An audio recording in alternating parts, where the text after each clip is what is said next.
సభాధ్యక్షులు డివిజన్ అధ్యక్షులు మిత్రులు నాదం గారు, ఈనాటి ఈ వీధి సమావేశంలో పాల్గొంటున్నటువంటి మిత్రుడు సోదరుడు నరసింహరావు గారు, నాగమణి గారు, లక్ష్మణ్ గౌడ్ గారు, విద్యాసాగర్ గారు, హరినాయక్ గారు, మహేందర్ రెడ్డి గారు, మరి అలాగే ఈ మధ్యనే మన భారతీయ జనతా పార్టీలో చేరినటువంటి సోదరుడు మరి కృష్ణ గారు, సీనియరు ఉద్యమకారుడు, మరి బీజేపీలో చేరినటువంటి విద్యాసాగర్ గారు, మరి అట్లనే భాస్కర్ గారు, అట్లనే వెంకుల్ గారు, మరి అట్లనే ప్రభుదాస్ గారు, జగన్ గారు, ఇక్కడ ఆశీనులైనటువంటి సోదరులు సోదరిమణులు అందరికీ ప్రత్యేకంగా వందనాలు అభివందనాలు తెలియజేస్తా ఉన్నాం. మిత్రులారా, ఇందా నుంచి మాట్లాడినటువంటి మన వాళ్ళందరూ కూడా చాలా విషయాలు చెప్పారు. ఈ యొక్క బస్తీకి మనకి ఉన్నటువంటి ఒక బంధాన్ని, సంబంధాన్ని, అనుబంధాన్ని చాలా బ్రహ్మాండంగా వివరించి చేసినవే చెప్పారు. ఏ ఒక్కటి కూడా చేయండి చెప్పాల. కానీ నేను ఒక 2 విషయాలు అడుగుతాను, 2 విషయాలు మీరు తెలుసుకోండి. ఇప్పుడు మొన్ననే కొత్తగా కాంగ్రెస్ పార్టీ గెలిచింది, అవునా? గెలిచింది కదా. ఇక్కడ ఉన్న కార్పొరేటర్ కూడా ఈ బీఆర్ఎస్ వాళ్ళతో ఏం జరగలేదు కాలేదు అన్నట్టుగా అన్నీ అనుభవించి ఆమె కాంగ్రెస్ పార్టీలో కలిసిందా? కలిసిందా కలవలేదా? కలిసి 4 నెలలు అయింది. అంతకుముందు ఆమె భర్త కార్పొరేటర్, ఈడ కార్పొరేటరే కాకుండా ఆయన మేయర్ కూడా. మళ్ళా ఆయన ఏం చేసిండు, ఎంత చేసిండు ఏమో అని చెప్పని మీరు మళ్ళా ఆమెను కూడా గెలిపించారు. విద్యాసాగర్ దానికి డివిజన్ ప్రెసిడెంట్ ఉన్నాడు. నేను విమర్శించడం కొరకు చెప్పటల్లా, ఒకసారి ప్రజలు మన పైన నమ్మకం పెట్టి గెలిపించిన తర్వాత పనిచేయాలి. ఓడుతామా గెలుస్తామా వేరే విషయం. నేను ఓడిపోయి 5 సంవత్సరాలు అయింది. బీఆర్ఎస్ ఎమ్మెల్యేనే గెలిచాడు, బీఆర్ఎస్ కార్పొరేటర్ గెలిచింది, బీఆర్ఎస్ మేయరే ఇక్కడికి వెళ్ళి ఉన్నాడు. కానీ ఈ 5 సంవత్సరాల కాలంలో ఈ కొత్తగా ఈ కాంగ్రెస్ పార్టీ యొక్క 4 నెలల కాలంలో వీడు అంగన్వాడీ ఎందుకు రాలేదు? ఓ చిట్టి రాసి పంపుతారు, ఏదంటే 15 అంటారు. 15 అని క్యాపిటల్ లెటర్స్ పెద్దగా రాస్తే పెద్ద బాటిల్ అన్నట్టు, చిన్నగా రాస్తే చిన్న బాటిల్ అన్నట్టు. అంటే పంపించగా దాన్ని ఖుషి అయిపోయింది. ఇక మన కష్టం పొద్దునంతా ఎండలో తిరిగినాం, కంపెనీల కాడ పనిచేసినాం, బస్సు రాకపోయినా ఆగి నడుచుకుంటూ వచ్చినాం. వచ్చినటువంటి ఇంటికి రాగానే ఆమె అన్నం పెట్టాలంటే పిల్లలందరూ తిన్నారు, ఇంతే ఉన్నది చదువుకో అనగానే ఈయనకు చాలా కోపం రాగానే ఆ చిట్టి రాగానే నిమ్మలంగా హాయిగా వండుకున్నాడు, అయిపోయింది తిని.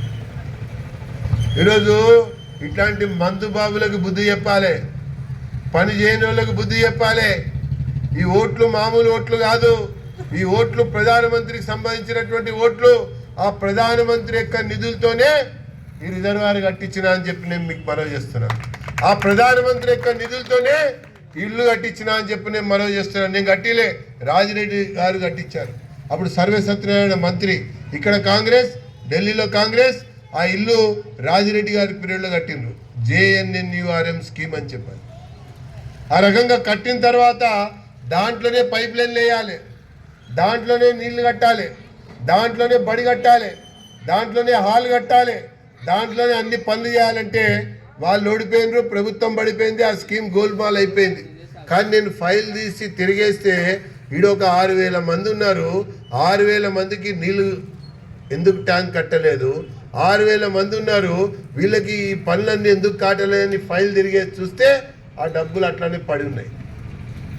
నేను మళ్ళీ అప్పటి Venkaiah Naidu urban development minister, ఆయన దగ్గరికి పోయి లెటర్ తీసుకుని ఆయన కలిసి ఇట్లా ఈ పథకంలో రిజర్వాయర్ కట్టకుండా పేద ప్రజానికం అందరికీ ఇళ్ళు ఇచ్చి దాంట్లో అట్లా పడేసి పెట్టారు, వాళ్ళకి నీళ్ళు లేవు, ఎక్కడి నుంచో మరి ట్యాంకర్లు వచ్చి సరఫరా చేస్తున్నాయని చెప్పంటే అదే ఆ సంగతి అని చెప్పని అధికారులకు చెప్పి ఈ రిజర్వాయర్ కట్టాలని చెప్పిన తర్వాత నేనే వచ్చి కొబ్బరికాయ కొట్టినా. ఇది కబ్జా చేసి వేరేది కడదామని చూశారు. కృష్ణ తెలుసు, మిగతా చాలామందికి తెలుసు. ఇది వేరే కడదామని చూసింది. నేను కట్టనీలే, నేను ఊరుకోనీలే, నేను రిజర్వాయర్ కట్టాలని చెప్పని కట్టించింది. అంతేకాదు ఇప్పుడు ఇక విషయానికి వద్దాం. నువ్వు కూర్చో. కరోనా కష్టకాలం వచ్చింది. మీ అందరికీ కరోనా వ్యాక్సిన్ వచ్చిందా? వ్యాక్సిన్? ఆసుపత్రి కాడికి మనం పోతే ఒక ఇంజక్షన్ ఇవ్వాలంటే 500 రూపాయలు డాక్టర్ తీసుకుంటాడు, అవునా? ఆ ఇంజక్షన్కి 200 తీసుకుంటాడు, అవునా? గోళీలు రాసిస్తే మళ్ళీ 100 రూపాయలు తీసుకుంటాడు, అవునా? ఒకవైపున అరచేతిలో ప్రాణాలు పట్టుకుని ఎప్పుడు పోతామా అని భయపడుతున్నటువంటి సందర్భంలో కరోనా వస్తే ప్రజల్ని కాపాడుకుని కరోనా వ్యాక్సిన్ని ఉచితంగా 1 కాదు 2 కాదు బూస్టర్ డోస్ కూడా ఇచ్చిన ప్రధానమంత్రి నరేంద్ర మోడీ గారు. అంటే చూడండి ఎట్లా కాపాడిండు. ఆ కష్టకాలంలో మనకి పట్టెడు బియ్యం లేదని 15 రోజులు 20 రోజులు లాక్డౌన్ ప్రకటించారని చెప్పని పనులు లేక మరి ఏ కంపెనీలు నడవక అనేక ఇబ్బందులు జరుగుతూ ఉంటే అప్పటి నుంచి ఇప్పటి వరకు కూడా మళ్ళా 5 సంవత్సరాల వరకు కూడా తెల్ల రేషన్ కార్డు ఉంటే చాలు ఉచితంగా బియ్యం ఇస్తాము, ఇచ్చి తీరుతాము అని చెప్పి ఇంకా కూడా ఇస్తున్నటువంటి ప్రభుత్వం భారత ప్రధాని నరేంద్ర మోడీ గారు అని చెప్పని నేను మీకు మనం చేస్తాను. మరి అటువంటి ప్రధానమంత్రిని మళ్ళీ గెలిపించుకోవాలా వద్దా? గట్టి చెప్పండి. ఈడ ఉన్న వాళ్ళు అంటే మీరు అనాలి, గెలిపించుకోవాలా వద్దా? మరి అటువంటి ఒక ప్రధానమంత్రి గెలవాలని దేశమంతా కోరుకుంటా ఉన్నది. ఆయన గెలవాలంటే ఇక్కడ మన అభ్యర్థి ఈటెల రాజేందర్ గెలవాలి. ఈడ ఏమో వేరే సునీతమ్మకో లేకుంటే ఇంకో లక్ష్మారెడ్డికో ఓటేస్తే కాదు, అయ్యేది లేదు. వాళ్ళు గెలవరు, వాళ్ళ పార్టీ గెలవదు.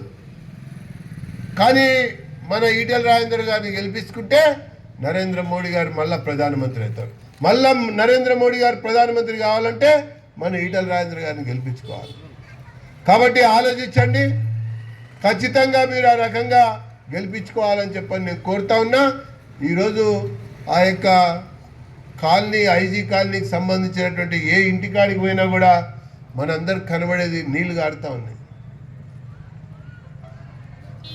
నీళ్ళ కాడ మోటార్లు పెట్టుకుంటే ఆ మోటార్ల బిల్లు అంతా ఇంత కాదు. బయట కిరాయికుంటే కూడా అంత బిల్లు రావట్లే. కరెంటు బిల్లు బయట కిరాయికుంటే కూడా నీళ్లు కారవు. గవర్నమెంట్ ఇచ్చినామంటే ఇచ్చినామని చెప్పని నెలకి కిరాయి ఎంత 2000 3000 ఖర్చు అవుతుందో అంతగానం ఖర్చు అవుతా ఉన్నది. ఇక్కడ బస్సు లేకపోవటం వల్ల ఆటోకి ఖర్చు అవుతా ఉంది, మళ్ళీ అట్లానే ఇక్కడ మోటార్ పెట్టడం వల్ల నీళ్ళకి ఖర్చు అవుతా ఉంది, కరెంటుకి కారుతున్నందుకు దానికి ఖర్చు అవుతా ఉంది, బస్సు లేకపోవడం వల్ల ఆటో ఎక్కిపోవడానికి దానికి ఖర్చు అవుతా ఉంది. కాబట్టి ఇవన్నీ ఖర్చులు మాఫీ కావాలంటే గుర్తుపెట్టుకోండి. నేను చెప్తున్నా, ఏదో నేను మాట్లాడినా అంటే ఒట్టిగా పోను. నేను ఖచ్చితంగా ఈటెల రాజేందర్ గారు గెలిచిన తర్వాత ఈ ఇళ్ళకి అన్నిటికి కూడా అన్ని రకాల ప్యాచప్లు వేయించి సున్నాలు చేయించి మళ్ళీ మీకు మంచిగా ఇదంతా కూడా డ్రైనేజ్ పొంగకుండా నీళ్లు రోజు వచ్చేటట్టుగా బస్సు ఉండేటట్టుగా అంగన్వాడీ చెప్తున్నా. ఈరోజు జూన్ 4వ తారీఖు ఫలితాలు వస్తాయి. ఆగస్టు 15 నాటికి ఇక్కడ ఖచ్చితంగా అంగన్వాడీ ప్రారంభించేటువంటి కార్యక్రమం మేమందరం కూడా తీసుకుంటామని చెప్పని నేను పేర్కొంటా ఉన్నా. కాబట్టి మీరు కాంగ్రెస్ వాళ్ళని బుద్ధి చెప్పండి, బీఆర్ఎస్ వాళ్ళని బగాయించండి. మాతాకి జై. మన మోడల్ బ్యాలెట్ పేపర్ ఈసారి ఏంది ఒత్తుడు. లాస్ట్ టైం ఎలక్షన్ కూడా ఒత్తంటే ఒత్తి మరి కాంగ్రెస్ వాళ్ళని గెలిపించిండ్రు, బీఆర్ఎస్ వాళ్ళని గెలిపించిండ్రు, నన్ను మాత్రం ఇంటికి పంపించింది. కానీ ఈసారి జర సరిగ్గా చూసి ఒత్తండి. ఆ ఒత్తేటప్పుడు కమలం పువ్వు మీద ఒత్తాలి, 2 నెంబర్ మీద ఒత్తాలి, మరి చూసి ఒత్తాలి. అడిగి డౌట్ ఉంటే అడిగి ఒత్తాలి, కానీ కమలం పువ్వు మీదే ఒత్తాలని చెప్పని తెలియజేసుకుంటూ ముగిస్తున్నా. ధన్యవాదాలు.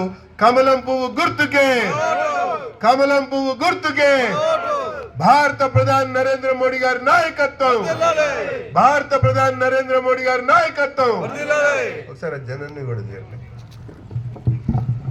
ఓకే, ధన్యవాదాలు. అమ్మ అందరు 2 చేతులు ఎత్తి చెప్పాలి. కమలం పువ్వు గుర్తుకే, కమలం పువ్వు గుర్తుకే. నరేంద్ర మోడీ గారి నాయకత్వం, నరేంద్ర మోడీ గారి నాయకత్వం, ఎన్విఎస్ఎస్ ప్రభాకర్ గారి నాయకత్వం, ఈటెల రాజేందర్ గారి నాయకత్వం. జై బీజేపీ.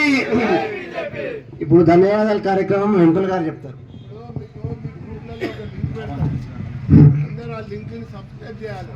ఈరోజు ఈ స్ట్రీట్ కార్నర్ మీటింగ్కి విచ్చేసినటువంటి ముఖ్య అతిథులు ఎన్విఎస్ ప్రభాకర్ గారు, సభా అధ్యక్షులు నాదం గారు, నరసింహరావు గారు, లక్ష్మణ్ గౌడ్ గారు, హరినాయక్ గారు, విద్యాసాగర్ గారు, మహేందర్ రెడ్డి గారు, భాస్కర్ గారు, వీళ్ళందరికీ మరియు చెల్లపల్లి డివిజన్ ఇందిరమ్మ కాలనీ ప్రజలందరికీ పేరు పేరున ధన్యవాదాలు తెలుపుకుంటూ, మీరందరూ ఈటెల రాజేందర్ గారిని బీజేపీ కమలం పువ్వు 2వ నంబర్పై వేసి అత్యధిక మెజారిటీతోని ఈటెల రాజేందర్ గారిని గెలిపించాలని కోరుకుంటూ ఈ సభకు విచ్చేసిన అందరికీ ధన్యవాదాలు తెలుపుతూ ఇంతటితో సభ ముగిస్తున్నాం.